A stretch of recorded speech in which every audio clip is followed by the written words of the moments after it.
Film പ്രസിലേക്ക് എല്ലാവർക്കും സ്വാഗതം. മോഹൻലാൽ സംവിധാനം ചെയ്ത 3D കുട്ടികളുടെ സിനിമ ബാറോസ് മാർച്ച് 28-ന് തിയേറ്ററിലെത്താൻ പോകുന്നു. മാർച്ച് 28-ന് മറ്റൊരു പ്രത്യേകത കൂടിയുണ്ടെന്ന് ആലോചിക്കണം. അതിൽ ഈ ആടുജീവിതം എന്നുള്ള സിനിമയും അന്നാണ് റിലീസ് ചെയ്യാൻ പോകുന്നത് എന്ന് പറയുന്നു. മാറ്റമുണ്ടാകുമോ എന്നുള്ള മറ്റൊരു കാര്യം. എന്തുകൊണ്ടാണ് ഇപ്പോൾ ബാറോസിനെ കുറിച്ച് പറയുന്നത്? എന്തുകൊണ്ടാണ് ഇപ്പോൾ മോഹൻലാലിനെ കുറിച്ച് പറയുന്നത്? കാരണം മോഹൻലാലിനെ ഒരു പറ്റം പേര്, ഒരു പറ്റം എന്ന് പറഞ്ഞാൽ ഒരു 5-10 പേരല്ല, ഒരു വലിയ വിഭാഗം മോഹൻലാലിന് എതിരായി മാറിയിരിക്കുന്നു. അങ്ങനെ എതിരായി മാറിയത് ഈ അടുത്ത കാലത്താണ്. അടുത്ത കാലത്ത് എന്ന് പറഞ്ഞാൽ മോഹൻലാലിന് വ്യക്തമായ രാഷ്ട്രീയമുണ്ട് എന്ന് വിശ്വസിച്ചിരുന്നുണ്ടായിരുന്നു. അതായത് ഇപ്പോൾ രാമക്ഷേത്രം തുറന്നതിന് ശേഷമാണ് മോഹൻലാലിനെ ഒരു കൂട്ടം പേര് വളഞ്ഞിട്ട് ആക്രമിക്കാനും അദ്ദേഹത്തിൻ്റെ സിനിമകളെ ഇടിച്ചു താഴ്ത്താനും വേണ്ടി ശ്രമം നടന്നുകൊണ്ടിരുന്നു ആലോചിക്കണം. നമ്മൾ പറയും ശരി, അങ്ങനെ ഇടിച്ചു താഴ്ത്താൻ പറ്റുമോ? പറ്റും എന്നുള്ള കാര്യത്തിൽ യാതൊരു സംശയവുമില്ല. കാരണം ഈ പ്രത്യേകിച്ചൊരു സിനിമ മലൈക്കോട്ടെ വാലിബനാണ് അത് തുടക്കമിട്ടതെന്ന് ആലോചിക്കണം. അതിനു മുമ്പ് ഒരു ശ്രമം തടയെങ്കിലും ആ പടമല്ല. അപ്പം നേരിനെ ആക്രമിക്കാൻ ശ്രമിച്ചെങ്കിലും അത് ഏറ്റില്ല. കാരണം നേര് ലളിതമായി പറയാവുന്ന എല്ലാവർക്കും ഇഷ്ടപ്പെട്ട ഒരു സിനിമയായി മാറി. ഈ മലൈക്കോട്ടെ വാലിബൻ അങ്ങനെയല്ല. ഒരു പ്രത്യേക തലത്തിൽ നിന്നുകൊണ്ട് അത് കാണണം, കേൾക്കണം. അത് ആസ്വാദന ശൈലി വേറെയാണ്. ഒറ്റ അടിക്ക് അത് പെട്ടെന്ന് മനസ്സിലാക്കാൻ കഴിയില്ല. മാത്രമല്ല മലൈക്കോട്ടെ വാലിബനിൽ ഒരു രാഷ്ട്രീയമുണ്ടെന്നാലേക്ക് ഇതിലും അത് രാഷ്ട്രീയമുണ്ട്. ആ രാഷ്ട്രീയം തികഞ്ഞു പോകുമ്പോൾ അത് വേറൊരു രാഷ്ട്രീയ തലത്തിലേക്ക് പോകുമെന്ന് ആലോചിക്കണം. അത് മോഹൻലാലിനെ പോലുള്ള ഒരു വലിയ നടൻ ഇങ്ങനെ ചെയ്യാൻ പാടില്ല. മാത്രം ഇടക്കാലത്ത് വെച്ച് മോഹൻലാൽ കാലുമാറി എന്നുള്ളതാണ്. ഇവിടെ പലരും, സുരേഷ് ഗോപി അടക്കമുള്ളവർ പലരും BJPയുമായി സഹകരിച്ച് നിൽക്കുമ്പോൾ, രാമക്ഷേത്രവുമായി സഹകരിച്ച് നിൽക്കുമ്പോൾ അതിന് അനുകൂലമായി ഒരു പ്രസ്താവനയോ ഒന്നും മോഹൻലാലിനുണ്ടായില്ല. അന്ന് മുതൽ തുടങ്ങിയതാണ് മോഹൻലാലിനോടുള്ള അത് ശീതസമരം. ആ ശീതസമരമാകട്ടെ പരസ്യമായി രംഗത്ത് വന്നിരിക്കുന്നു. അത് മലൈക്കോട്ടെ വാലിബൻ നല്ല അഭിപ്രായം നേടി മുന്നോട്ട് പോയിക്കൊണ്ടിരിക്കുമ്പോഴാണ് അതിന് വിരുദ്ധമായിക്കൊണ്ട് ഈ സിനിമയെ തകർക്കാൻ വേണ്ടി ഒരു കൂട്ടം പേര് ഇറങ്ങി തിരിച്ചിരിക്കുന്നു. കാരണം അത്രമാത്രം ഈ എതിരായ പബ്ലിസിറ്റി, ഈ സിനിമയ്ക്ക് ഇത്രമാത്രം എതിരായൊരു പബ്ലിസിറ്റി, അത് മോഹൻലാലിൻ്റെ ഒരു സിനിമയ്ക്ക് എതിരായ പബ്ലിസിറ്റി ഇതിന് മുമ്പ് ഒരിക്കലും വന്നിട്ടില്ല എന്നാലോചിക്കണം. അപ്പോൾ അതിൻ്റെ ഘടകങ്ങൾ എന്ത് മോഹൻലാൽ മാത്രമല്ല എന്നാലോചിക്കണം. അതിൽ ഷിബു ബേബി ജോൺ എന്നുള്ള പ്രൊഡ്യൂസർ ഉണ്ടെന്ന് ആലോചിക്കണം. ആ ഷിബു ബേബി ജോണിൻ്റെ രാഷ്ട്രീയം, ഈ രാഷ്ട്രീയം മാത്രമല്ല ഇതിനിടയ്ക്ക് ജാതി കലർത്താൻ അതും കലർത്തും. കാരണം ഒരു നശിച്ച പ്രവണതയിലേക്കാണ് ഇവിടുത്തെ രാഷ്ട്രീയ പ്രസ്ഥാനത്തിന് ചില വിഭാഗങ്ങൾ പോയിക്കൊണ്ടിരിക്കുന്നു ആലോചിക്കണം.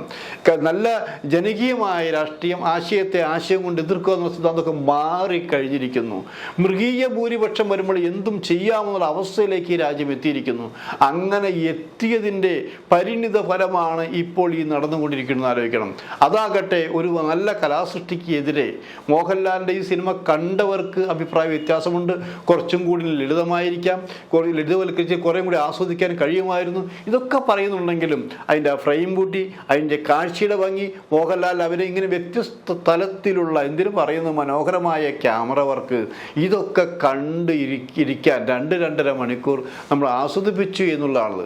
നമ്മൾ നേരെ ലളിതമായി വായനാശീലം, അതായത് സാഹിത്യത്തിൽ തന്നെ മുട്ടത്ത് വർക്കി കാനം മുതൽ പേര് ഇവിടെ വായനാശീലം വളർത്തിയതുപോലെ തന്നെ M. മുകുന്ദൻ അടക്കമുള്ളവർ ഈ വായനയുടെ സുഖത്തിന് വേറെ തലങ്ങൾ സമ്പാദിച്ചപ്പോൾ ഇങ്ങനെ വേണോ അങ്ങനെ വേണോ, അത് വായന ലളിതവൽക്കരിക്കണോ, എഴുത്ത് ലളിതവൽക്കരിക്കണോ, അതൊരു പ്രസിദ്ധീകരണമാക്കണോ എന്നൊക്കെ ചർച്ചയുണ്ട ഒരു കാലഘട്ടത്തിലാണ്. അത്രയും കാലഘട്ടത്തിൽ പോലും വായനയെ ഇവിടെ നിലനിർത്താൻ കഴിഞ്ഞു. ഇപ്പം ഇത് വന്നിരിക്കുന്നത് ആരോഗ്യപരമായ പ്രവണതയല്ല, ഇതൊരു നശീകരണ പ്രവണതയായി മാറി എന്നുള്ളതാണ്. അങ്ങനെ മാറി നമ്മൾ കണക്കുകളെടുത്ത് പരിശോധിക്കുമ്പോൾ മലൈക്കോട്ടെ വാലിബൻ നഷ്ടത്തിലാണ് എന്നുള്ള കാര്യത്തിൽ സംശയമില്ല എന്നായിരിക്കും. ഇപ്പം റിലീസ് ഇത്രയും നാളുകളായില്ലേ, അപ്പം ആ കാര്യം നമുക്ക് പറയാനൊരു മടിയുമില്ല. വിറ്റ് കാശാക്കിയിട്ടുണ്ടോ അത് വേറെ കാര്യം. തിയേറ്ററിൽ ഓടി ഈ സിനിമയെ ഹിറ്റാക്കി മാറ്റാൻ കഴിഞ്ഞില്ല എന്നുള്ളതാണ്. അത് കഴിയാതിരിക്കാൻ പ്രധാന കാരണം ഈ സിനിമയ്ക്കെതിരെ ഉണ്ടായ ഒരു എതിരായ പ്രചരണമാണെന്ന് ആലോചിക്കണം. അത് ലാല് മനസ്സിലാക്കിയിട്ടുണ്ടോ എന്നറിയില്ല, മനസ്സിലാക്കിയിട്ടുണ്ടായിരിക്കണം. ലാല് ചിരിക്കുമെങ്കിലും എല്ലാവരും സഹകരിക്കുമെങ്കിലും അതിബുദ്ധിമാനാണെന്ന് ആലോചിക്കണം.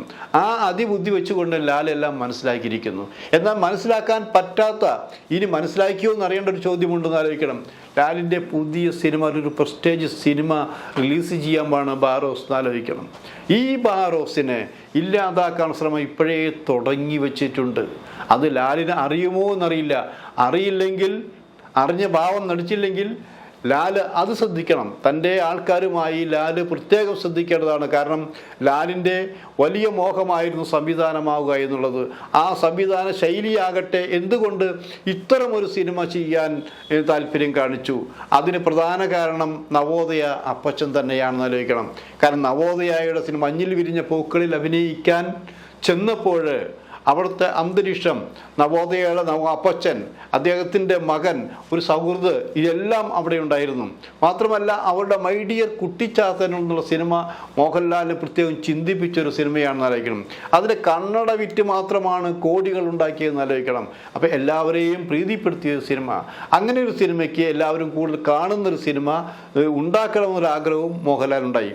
അന്ന് അപ്പച്ചൻ കൊടുത്തൊരു ഉപദേശമുണ്ട്, കൃത്യമായി സമയത്തിന് ലൊക്കേഷനിൽ വരണം, ആരുമായിട്ടും പാരകൾ വെക്കരുത്, എല്ലാവരും സഹകരിക്കണം, നല്ല മനുഷ്യൻ എന്നുള്ള പേരെടുക്കണമെന്ന് അന്നും പറഞ്ഞിരുന്നു. അന്ന് തുടങ്ങിയ ബന്ധമാണ് അപ്പച്ചൻ്റെ മകനുമായിട്ടുള്ള ജിജോയുമായിട്ടുള്ള ബന്ധം അന്ന് തുടങ്ങിയെന്ന് ആലോചിക്കണം. ആ ബന്ധം നിലനിർത്തിക്കൊണ്ട് തന്നെയാണ് താനൊരു സിനിമ ചെയ്യാൻ പോകുമ്പോൾ അത് എഴുതേണ്ടത്, അതിൻ്റെ കഥ ഇന്ന് ആവേണ്ടത്, അതിൽ തിരക്കഥ എഴുതുന്ന ജിജോ ആയിരിക്കണമെന്നും. അങ്ങനെ ജിജോയുടെ ഒരു നോവലിനെ അടിസ്ഥാനമാക്കിയാണ് ഈ പുതിയ സിനിമ ബാരോസ് ചെയ്യുന്ന ആലോചിക്കണം. അതിന് തുടക്കകാലത്ത് കുറേ കോൺട്രിബ്യൂഷൻസ്, കാരണം ജിജോയ്ക്ക് ഈ സിനിമകളെല്ലാം ചെയ്ത് നല്ല പരിചയമുണ്ട്. ടെക്നീഷ്യൻ നിലയിൽ ജിജോ മിടുക്കനാണ്. കാരണം ലോക സിനിമയിലുണ്ടാകുന്ന അനുനിമിഷം ഉണ്ടായിക്കൊണ്ടിരിക്കുന്ന മാറ്റങ്ങൾ കൃത്യമായി പഠിക്കുന്ന ഒരു ചെറുപ്പക്കാരനായിരുന്നു അന്ന് ജിജോ എന്ന് ആലോചിക്കണം. ആ ജിജോ തന്നെയാണ് മൈ ഡിയർ കുട്ടിച്ചാത്തൻ ചെയ്തതിൻ്റെ എക്സ്പീരിയൻസ് അവർക്കുണ്ടെന്ന് ആലോചിക്കണം. അതെല്ലാം വെച്ചുകൊണ്ടാണ് മോഹൻലാൽ താൻ സംവിധാനം ചെയ്യാൻ പോകുന്ന സിനിമയ്ക്ക് ഈ കുട്ടികൾ, പ്രത്യേകിച്ച് കുട്ടികളുടെ സിനിമയാണെന്ന് ആലോചിക്കണം. ഇതൊരു 3D സിനിമയാണെന്ന് ആലോചിക്കണം. ഇതൊരു ഭൂതത്തിൻ്റെ സിനിമയാണെന്ന് ആലോചിക്കണം. മോഹൻലാൽ ഭൂതമായിട്ടാണ് പ്രത്യക്ഷപ്പെടുന്നത് ആലോചിക്കണം. അപ്പോൾ ഇപ്പോൾ തന്നെ മിനിമം ഗ്യാരണ്ടിയോടെ ഒരു ബമ്പർ ഹിറ്റിലേക്ക്, ബമ്പർ കളക്ഷൻ പോയിന്റിലേക്ക് ഈ സിനിമ റിലീസിന് മുമ്പേ മാറി തുടങ്ങിയിരിക്കുന്നു. അവിടെയാണ് കണ്ണടച്ച് ആരെതിർത്താലും ഈ സിനിമ ബമ്പർ ഹിറ്റാകുമെന്ന് വെറുതെ നമ്മൾ വിചാരിക്കരുത്. ഇതിന് മലൈക്കോട്ടെ വാലിബനും ഉണ്ടായ അതിനേക്കാൾ കൂടുതൽ ശക്തിയോടെയുള്ള എതിരാളികൾ, പാരവെപ്പുകൾ, ഈ സിനിമ കാണാതിരിക്കാൻ വേണ്ടിയിട്ടുള്ള കളികളെല്ലാം ഇപ്പോൾ തന്നെ തുടങ്ങിക്കഴിഞ്ഞിരിക്കുന്നു. അതുകൊണ്ട് അത് ഏത് രൂപത്തിലാണ് നമുക്ക് പറയാൻ പറ്റില്ല. മോഹൻലാലിനെതിരായി വളരെ ശക്തികൾ വളർന്നു കഴിഞ്ഞു എന്നുള്ളതാണ്. അതൊക്കെ മനസ്സിൽ വെച്ച് കൊണ്ടുപോകണം ഈ സിനിമ റിലീസ് ചെയ്യുന്നതിന് മുമ്പ്. അത് അവരെ ഇല്ലാതാക്കാൻ വേണ്ടി അത്തരം പ്രചരണങ്ങൾ, അത്തരം ദുഷ്ടശക്തികളുടെ ഇല്ലായ്മ ചെയ്യാനുള്ള തന്ത്രങ്ങളെല്ലാം ആവിഷ്കരിക്കേണ്ടിയിരിക്കുന്നുള്ളതാണത്. അതിനും അങ്ങനെ ആവിഷ്കരിക്കുമ്പോൾ നമുക്ക് വലിയ രീതിയിൽ അടിപറ്റാതെ നോക്കും. അങ്ങ് അടിപറ്റാതെ നിൽക്കുമ്പോൾ ഈ സിനിമ ബാരോസ് എതിരാളികളുടെ പോലും പ്രിയപ്പെട്ട സിനിമയായി മാറണം. ലാലിനെ ഒറ്റപ്പെടുത്തുന്നവർ കൂടി ചേർത്ത് പിടിക്കണം. അതിന് കഴിയട്ടെ. അതിന് ലാല് കണ്ണും കാതും എല്ലാം തുറന്ന് സുഹൃത്തോട് നിൽക്കണമെന്ന് മാത്രമേ ഇപ്പോൾ പറയാനുള്ളൂ.